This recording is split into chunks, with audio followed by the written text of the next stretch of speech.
Tonight is going to be one of those topics that if I don't make you a little bit uncomfortable, then I failed in my mission tonight. And if I don't heed my own words and make myself a bit uncomfortable, I've also failed. So I want you to understand that the topic is very specific for a reason, and I'm not intentionally offending you, but I do hope, inshallah ta'ala, that every single one of you finds something in this lecture tonight where you say to yourself, maybe that's where I fall and that's where I need to work. Maybe that's where I fall and that's where I need to work. Why? Because we all have deficiencies. And if any of you actually read the title of the talk before you signed up, How to Become a More Wholesome Muslim, there's meaning to that. What I could do is I could talk to you about the things that I'm pretty certain as an audience, as maybe a masjid going audience or an audience that typically goes to masajid and engages in Islamic activities and is familiar with Islamic education online.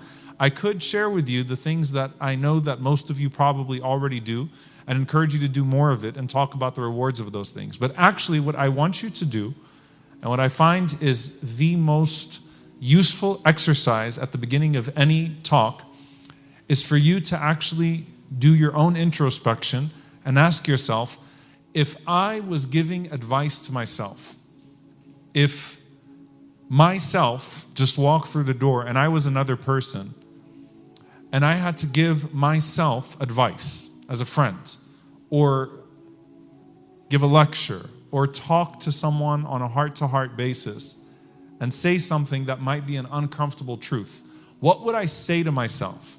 If I knew myself as a friend for, let's say, 5 months, and I've spent every day with you for 5 months, then I probably have a pretty good idea of who you are.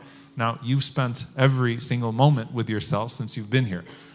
But I'm talking about if your self was a friend. 5 months, 6 months, I've seen you every day, and now I need to have a really uncomfortable conversation with you. What would I have to say to you? And what would be the nasiha, the advice that you need to hear? And subhanAllah, you'll find that Sayyidina Umar radiallahu ta'ala anhu mentioned that tadabbur and tafakkur, that contemplation, introspection, is like holding up a mirror to yourself. And it is the clearest, most clarifying mirror that you can possibly have. You see, if you have a righteous friend that is willing to share with you certain things that you might need to hear at times because they love you more than they love your friendship. Those are special people, by the way. If you come across one of them, alhamdulillah. They love you more than they love your friendship. Meaning what? I'd rather tell you something that I think you need to hear, even if that means that I might alienate you from me because I think it'll make you a better person. Very few friends are like that. And when you find a friend like that, make sure that when they give you nasiha, when they give you that sincere advice, you thank them in a way that they will want to give it to you again, and that they'll be willing to receive it as well. If you have people like that, those are the people that Allah is talking about when He says, tawasaw bil haqqi wa tawasaw bis sabr. They enjoin one another in truth, and they keep each other patient. Those types of friends, right? That will actually take the time and care to love you more than they even love your friendship. Now, yourself is even more clarifying, especially if you're paying close attention to yourself. And you should care about your hereafter more than anyone else cares for your hereafter. You see, there's a handoff point, especially for many Muslims that grow up in Muslim households, where your parents care more for your Islam than you care for your own Islam. And then there comes a point where you've got to take control of your own narrative and your own religion and your own story. And this has to become now your pursuit. It's no longer them waking you up for prayer. It's yourself waking up for prayer before they can even come knock on the door. It's no longer them reminding you. It's you reminding yourself, because you realize at some point you love your success in the akhirah more than they love your success in the akhirah. I'll give you an example from a worldly perspective. You know, there's a point in life where a person who's pursuing a certain level of education has to have buy-in in their own education. Your parents can put you in the best schools. Think about the worldly perspective. They can get you the best teachers, the best education. They can invest in your after-school education. They can help get you enrolled in the best universities. But at some point, it's going to be you sitting in that chair in the classroom, and if you don't choose to learn and succeed, you're just going to fail even in the best university. There's a spiritual analogy there too, that even if someone gets you the best environment, the best teachers, puts you in the best community, puts you in the best university, the University of Rasulullah sallallahu alaihi wasallam, which is the university you want to be enrolled in, his sunnah, at some point, you've got to be wanting to succeed and learn and grow, or else you fall off. Now that's just one example of this. So as I said, if I don't make you a little bit uncomfortable in this lecture, then I failed as a lecturer. And if I don't heed my own advice and make myself a little bit uncomfortable, then I failed as a Muslim, to be honest with you. So let's talk about the subject for a bit, inshallah ta'ala. The idea of being a more wholesome Muslim.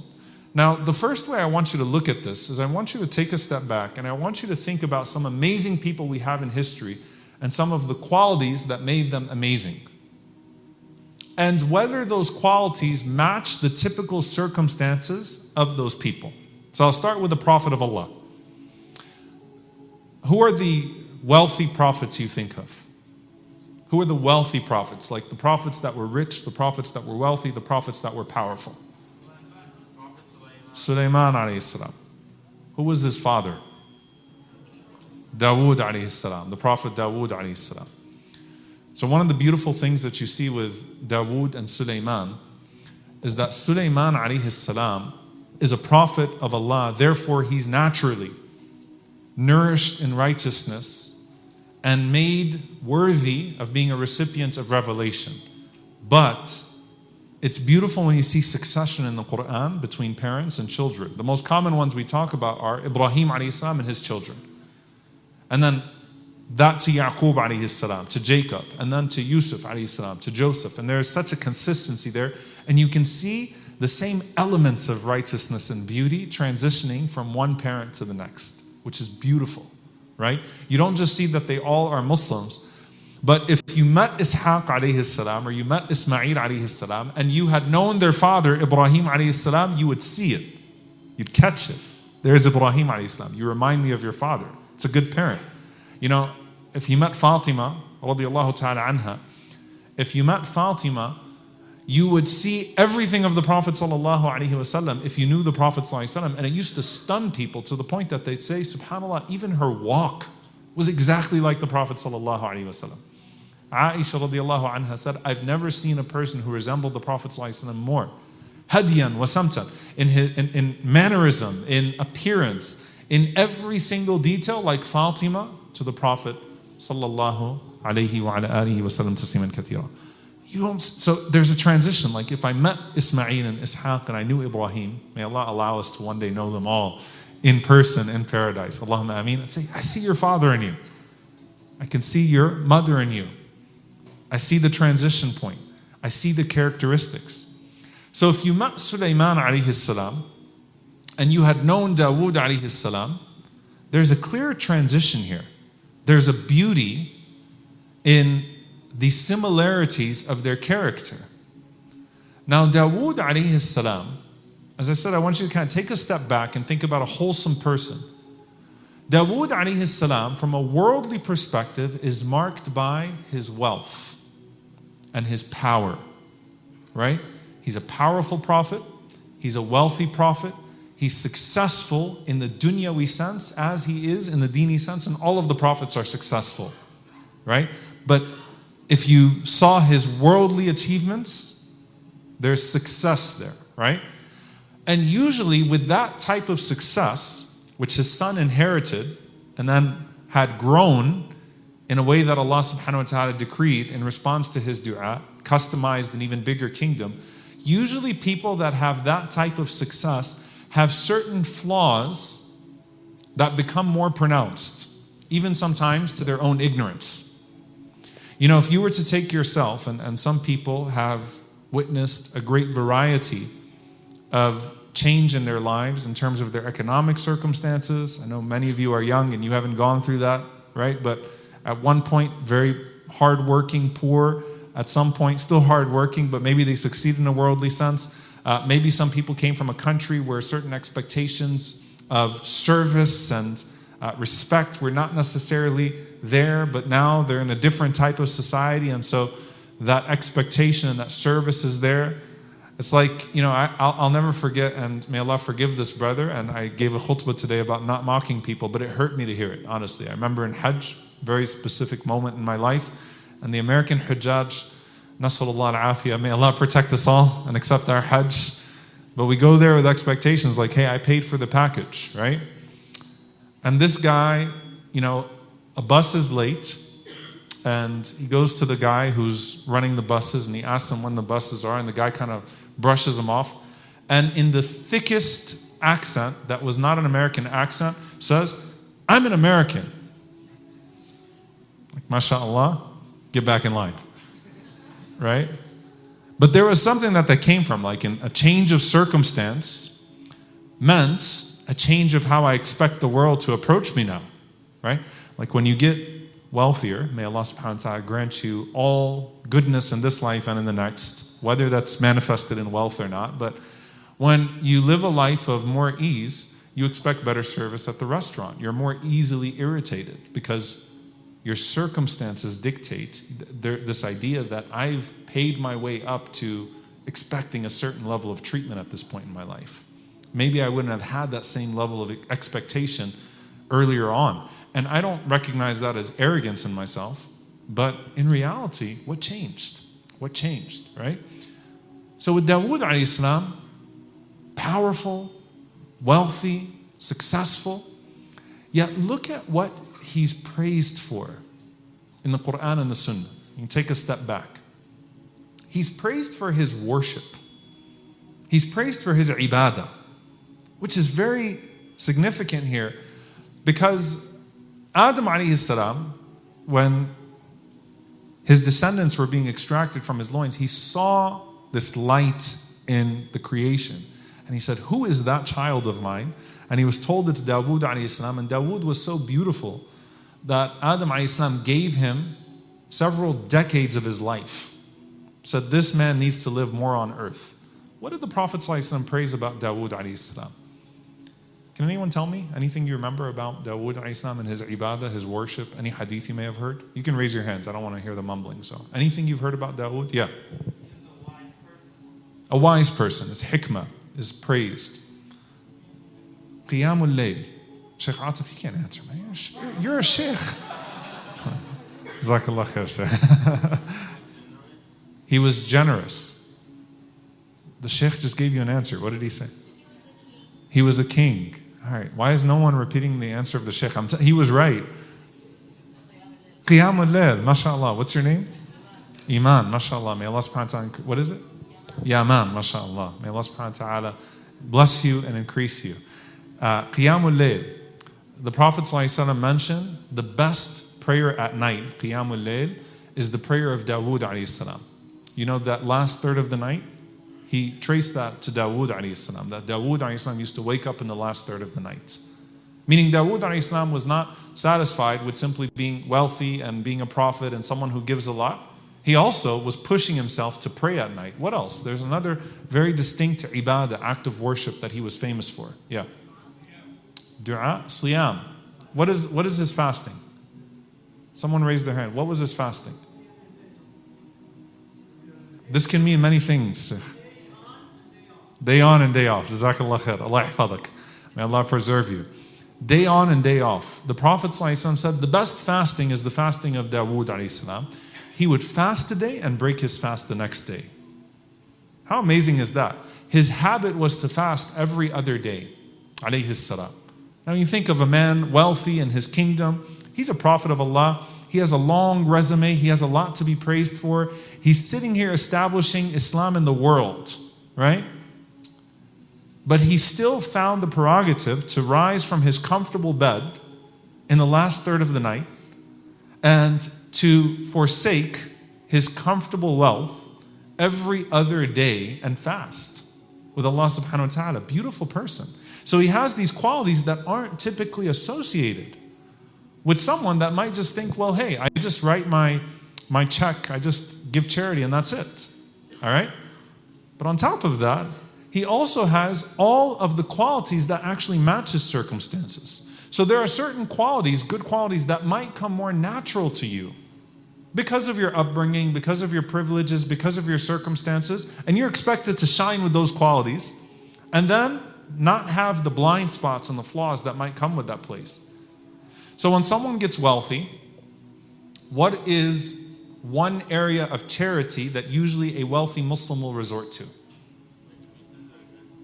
If someone gets wealthy, Muslim gets wealthy, and they start to give charity, there are different charitable projects. I just realized that that's a bad question because mashallah, you're going to start naming a bunch of projects. But what about sponsoring orphans?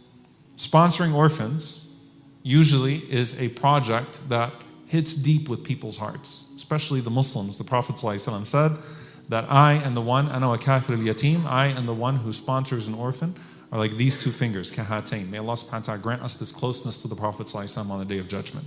Ameen ya Rabb. But there are different ways, right? There's someone that just writes a check, and there's someone that does even more, that shows a great deal of empathy and love. And it's harder when you're more removed from the circumstances of the one you're giving charity to empathize with that person, right? It's harder. So even while, it's actually interesting, subhanAllah, the psychology of charity, that even while you might be giving more, you might be connecting much less to the recipients. You're giving more out of a sense of responsibility. You need to write bigger checks because you have more money now. You need to sponsor more people, but their experience is becoming more and more distant from you. And of course, in our day and age, alhamdulillah, it's a great blessing that I could pull out my phone and donate right now. But there's something that needs to also be accounted for, which is that there's no longer that idea of going to someone and giving them sadaqah and being in their presence and actually seeing it and experiencing it and getting the softness of the heart that comes with it. Now, Dawud alayhi salam could have simply said, to his minister, count how much wealth I have and then allot this percentage, like he's doing taxes. But you don't do sadaqah like you do taxes when you're a person of ihsan, when you're a person of excellence. Instead, Dawud alayhi salam was known for always surrounding himself bil aitam, with the orphans. What is this based upon? If you read, not to get too technical, but it's a beautiful saying. If you read Adab al-Mufrad, one of the collections of Imam Bukhari rahimahullah ta'ala, where he breaks down chapters of hadiths on noble characteristics, noble traits. It's actually one of the most beautiful reads from a collection of ahadith that you will come across, Adab al-Mufrad. He has a chapter which is named after this beautiful statement of Dawud alayhi salam. The narration from Dawud alayhi salam, that Dawud alayhi salam said, Kun lil yatim kal abi rahim. Be to the orphan like a loving father. Kun lil yatim kal abi rahim. Be to the orphan like a loving father. Meaning when Dawud alayhi salam surrounded himself with aitam, with orphans, he wasn't just writing a check. He was taking deep interest in their lives. Kun lil yatim kal abi rahim. That's the type of household that a Sulaiman alayhi salam comes from, who will never be blinded by wealth. You see, now it kind of makes sense. How did Sulaiman alayhi salam have all of this wealth and it didn't faze him at all? And he's still a zahid, a complete ascetic, who's not moved by any of the kingdom in front of him, anything that Allah subhanahu wa ta'ala put at his disposal, because he's had a father. Of course, first and foremost, Allah subhanahu wa ta'ala nourished him in revelation, but he had a living example that certainly put an effect on him, where his father was so disconnected from the wealth of this world, though it was at his disposal. So he carried on the same attitude of his father, and Allah subhanahu wa ta'ala grew his kingdom, but he treated his kingdom the way his father treated the kingdom. Meaning the wholesomeness of Dawud alayhi salam translated to the wholesomeness of Sulaiman alayhi salam. So I just want to talk about good qualities for a moment. This is not the part that makes you uncomfortable. All right? This is the part that makes you think a little bit, inshallah ta'ala, about how wholesomeness is looked at through our deen, through our tazkiyah, but not the part that makes you uncomfortable. Another example, Uthman radiallahu ta'ala anhu. Uthman ibn Affan radiallahu anhu, a very wealthy man, exceedingly wealthy man. I'm using wealth because it's an obvious example to start with when we're talking about good qualities. What was the quality other than sadaqah, other than charity, that Uthman radiallahu ta'ala anhu was distinguished by? He was shy. Haya is a much broader term than shyness, but so modest. You know, haya includes modesty, humility, shyness. It includes many different things. But haya, Uthman radiallahu ta'ala anhu, like if you knew him, the love that people had for him, the wealth that he possessed, the position that he possessed in society, yet he would be the quietest person in the room. He'd be the shyest person. He didn't walk around with swag. He walked around with a lot of humility. To where if you didn't know him, you wouldn't assume anything about his circumstances. You might even assume the opposite. Because he was quiet, he was shy, he was modest, he was humble with people. You'd never know. So he had a quality that was expected of someone of his circumstance, and he shined with it, which was super generous with his wealth. The Prophet ﷺ asks for something, he comes forth and he gives it, which is what you would want from someone that has that wealth. But then he has a quality that is rare to find with someone that has those circumstances. Wholesomeness, right? You see what I'm getting at here. Luqman al-Hakim, alayhi salam. Luqman is known for his wisdom, his wise speech, deeply poetic. His parables were legendary. Every time he spoke, alayhi salam, it became a statement that was etched in the minds of everyone, in the hearts and minds of everyone that was around him. So poetic, so eloquent. But Luqman al-Hakim was distinguished actually by his silence. When he went to a gathering, Luqman was the quietest person there. Ibn al-Jawzi rahimahullah has a story, and this is not a hadith, so I want to point this out there. It's just a parable about Luqman al-Hakim. He said that it was said that one time Dawud alayhi salam spoke in a gathering, and Luqman al-Hakim was in that gathering, and he's talking about this idea, and he said that Luqman did not speak the whole time. So Dawud alayhi salam asked him why he didn't say anything, and he said, is there any use, I'm paraphrasing, is there any use in speech unless it is about Allah subhanahu wa ta'ala? And is there any good in silence unless you're thinking about Allah subhanahu wa ta'ala? So your silence should be meaningful, your speaking should be meaningful. I was in a meaningful silence. And I didn't find that meaningful speech overcame the beauty of meaningful silence in these moments. Right? Again, this is not a hadith, it's a story that's narrated that Ibn al-Jawzi rahimahullah mentions, but certainly a great wisdom. And the Prophet ﷺ praises his wisdom, and even more than that, Allah praises his wisdom in the Quran. Usually people that are poetic are going to talk more. Usually people that are eloquent and articulate are going to talk more, and they won't know when to be quiet, because they'll start becoming invested in their own speech. And the Prophet ﷺ mentioned that one of the signs of the Day of Judgment is everyone is fascinated by their own opinion. Everyone has an opinion and everyone is fascinated by their own opinion, as if it's an informed opinion. No, getting a bunch of retweets and a bunch of likes and shares and a bunch of forwards and people that think at the same level as you, confirming everything that you say, does not mean that you have an informed opinion. Just because it resonates with a lot of people doesn't mean it's informed. So one of the signs of the Day of Judgment is everyone becomes fascinated by their opinion. I shared an opinion. It's the greatest thing in the world. It sounded great, even if it was entirely uninformed and illiterate, but it sounded great. So people get used to hearing their own voices.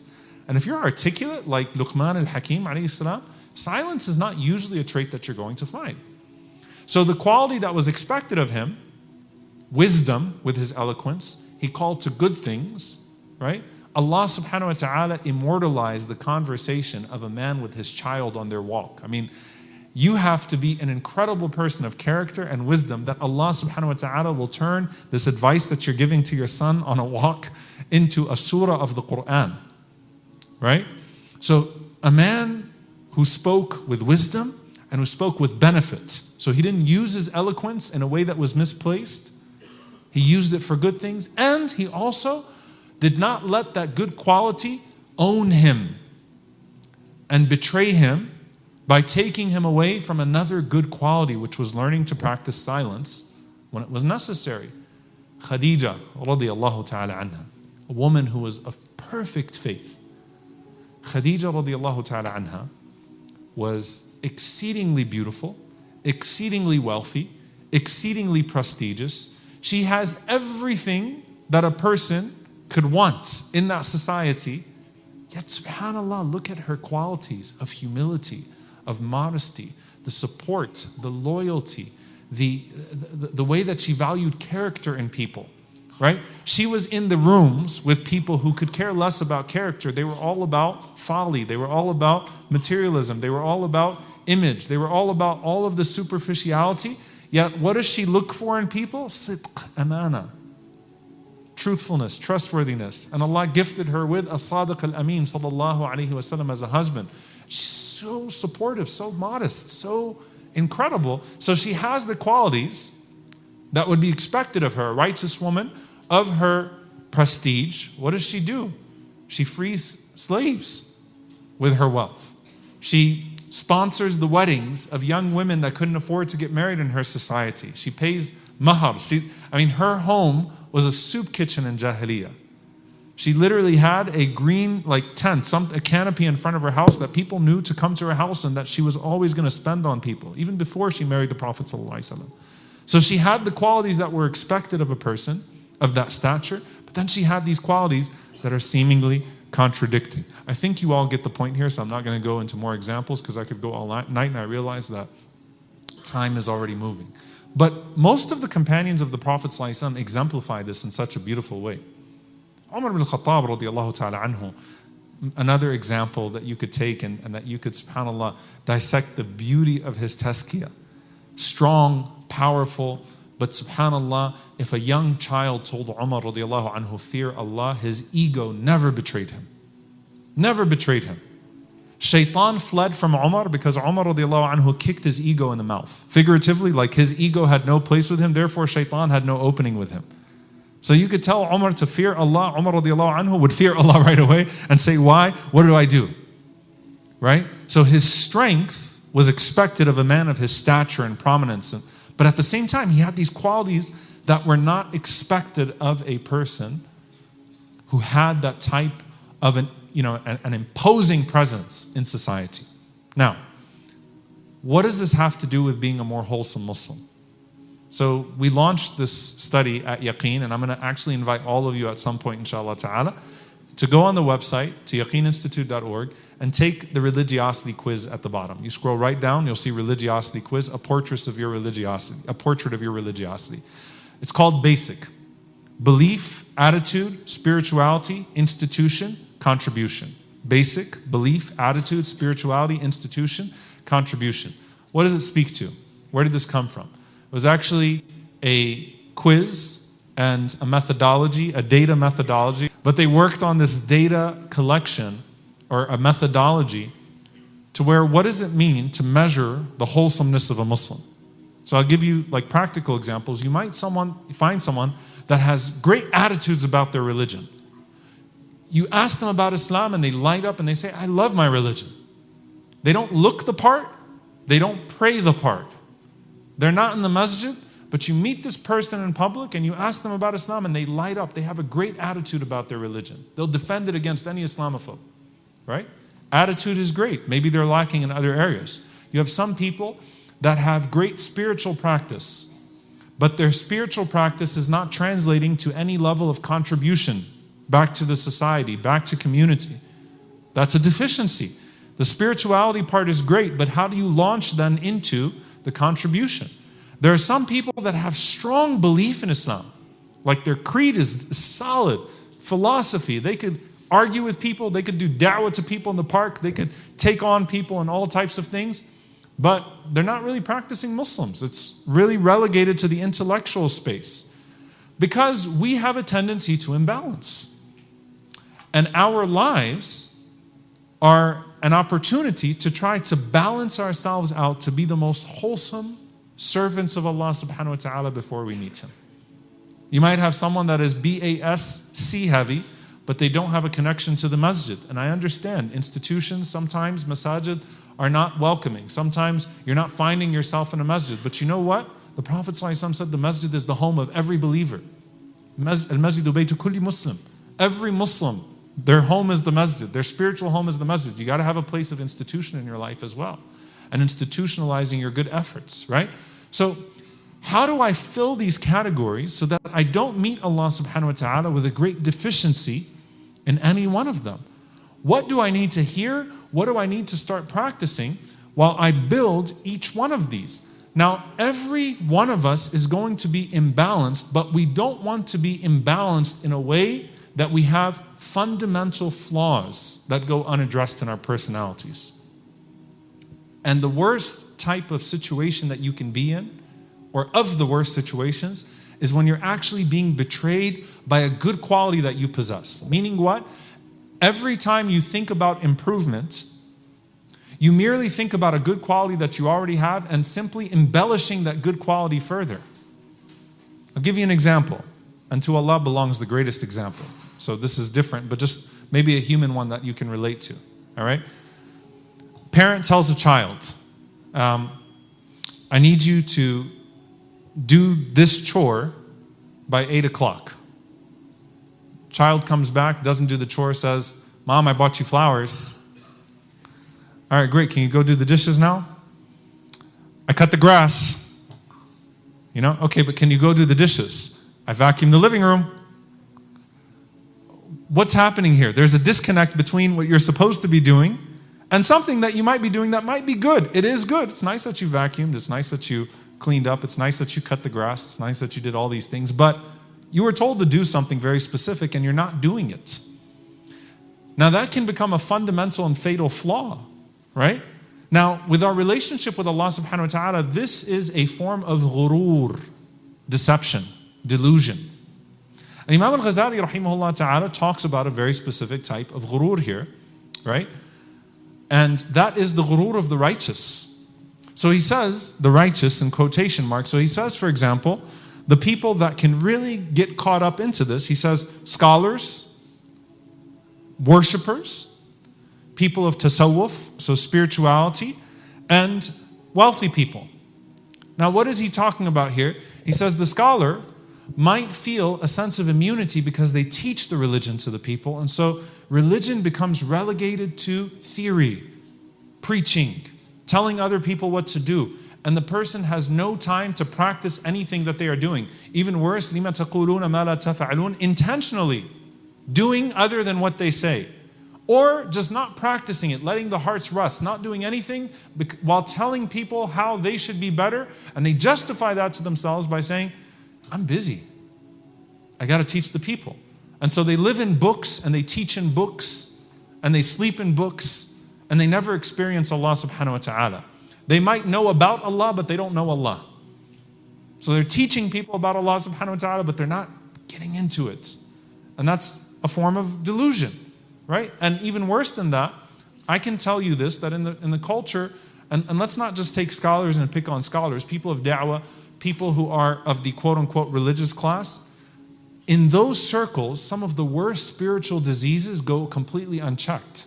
Because when you see a bunch of religious people backbiting, well, they're religious. And so if this person is doing it, then it must not really qualify as ghiba then. And if this person is doing it, this person is doing it, can't really be that corrupt. It's so much more blatant and obvious when it's a bunch of people that are clearly far away from Allah subhanahu wa ta'ala talking about something that distances them from Allah subhanahu wa ta'ala. So even the culture that gets created around scholarship and da'wah and things of that sort can be a poisonous one.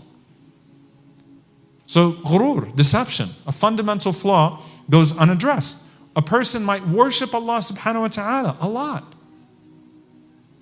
So you could be practicing a major sin, insisting on a sin and having no intention to address it at any point in your life, but you pray extra.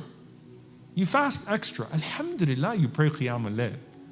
That's amazing if you're praying sunnahs as well. That's amazing if you're fasting more than Ramadan. But Allah's not going to ask you on the day of judgment, why didn't you fast Mondays and Thursdays? Or why didn't you pray at night? And you might be developing an arrogance in the process of that. Self-righteousness, looking down upon the quote-unquote sinners. And so delusion, even though what you're doing is good, you need to address the fatal flaw.